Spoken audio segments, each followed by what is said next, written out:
제가 지금 좀 전에 말씀드린 이런 약물 관련해서 이어서 연관되는 질문을 한번 가져와 봤어요. 뭐냐면은 질문이 고도비만이신 거예요. 그래서 고도비만이어서 운동을 하기가 너무 힘이 듭니다. 조금만 움직여도 호흡 곤란이 생기고 무릎이랑 허리가 너무 아파요. 라고 질문을 주셨는데, 그래서 고도비만일 때는 어떻게 다이어트를 하는 것이 좋으냐라고 물어보시는 거겠죠. 그래서 고도비만일 때는요, 이미 내가 내 몸 자체가 가지고 있는 하중이 굉장히 크기 때문에 사실상 이 운동하는 것이 쉽지가 않습니다.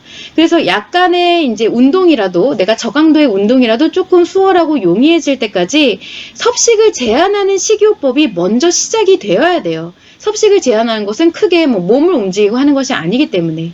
그래서 여기서 고도비만의 식이요법이라고 하는 것은 일반적인 비만의 식이요법처럼 이렇게 극단적이지도 않고요. 일반적이지도 않아요. 왜냐면은 끊임없이 먹는 것에 대해서 이제 정해진 시간 틀을 좀 만들어주고 양을 조금씩 줄여나가는 방법인데, 우리 일반인들 같은 경우는 자기가 의지를 갖고 노력하는 거에 따라서 어느 정도 식이요법을 진행할 수가 있지만, 고도비만이나 초고도 비만 정도에 들어가게 되면 자기 스스로 이것을 통제할 수 있는 능력 자체가 좀 상실이 된 상황이라고 볼 수가 있어요. 그래서 이거는 100% 심리 문제다.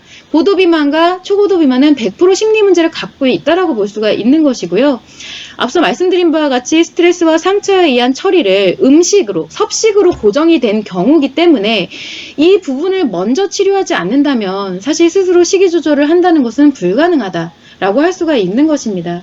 그래서 이런 경우에는 심리 문제가 아니라 심리 장애에 들어간 상황이라서 섭식과 관련해서 통제하고 훈련을 해야 되는 것이 아니라, 그러니까 나타나는 현상에 대한 것을 조치를 하는 것이 아니라 이미 내 안에 작용하고 있는 마음작용 중에 스트레스와 상처를 먼저 치료해야 돼요.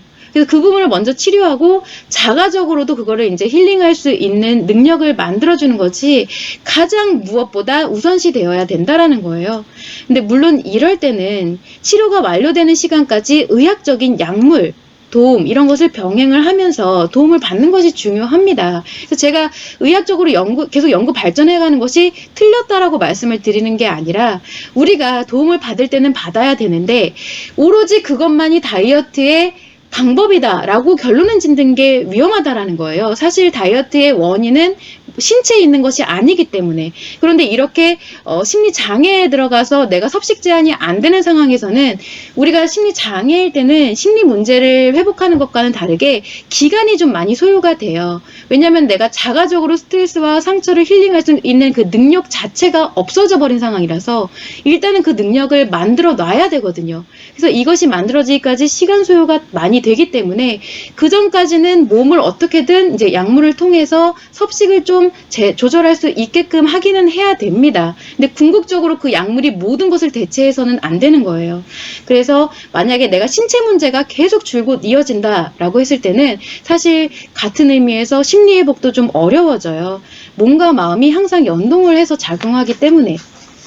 그래서 결국 남자가 고도비만이다 라고 했을 경우에는요, 이 스트레스를 힐링하는 능력이 생긴다고 하면 예전과 같이 무기력해져서 움직이기도 싫고 앉아서 먹기만 하는 게 낙이고 이렇게 되지 않고 무언가를 노력하기 위한 열정이 만들어집니다.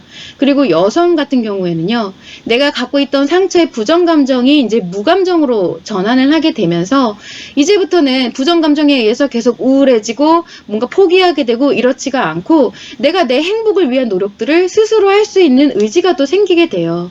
그래서 자신의 외형이 만약에 자신의 행복에 원활하지 못하다, 뭔가 영향을 주고 있다라고 했을 때는 다이어트를 통해서 내가 이제는 좀 건강해져야지 라고 하는 노력을 할 수 있게 된다라는 거예요. 그 전 같으면은 이제 심리 문제가 회복이 안 되는 경우에는 계속 무기력해지고 포기하게 되고 우울해지고 그랬던 게 이렇게 변화를 한다라는 이야기죠.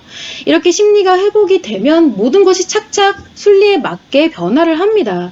그래서 고도비만인 경우에는 처음에는 이제 식이 제한을 하게 되는 것이 더 나아가서는 운동으로 발전하게 되는 이런 의지가 생겨난다라는 거죠.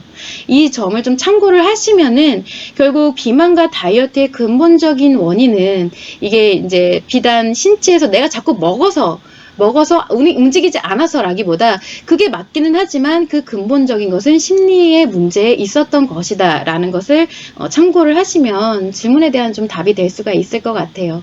그래서 다이어트의 방법이라고 하면 운동보다는 식이요법이 먼저 앞서야 되지만 그 전에 앞서서 내 심리 상태를 체크하는 것이 가장 중요하다라는 점입니다.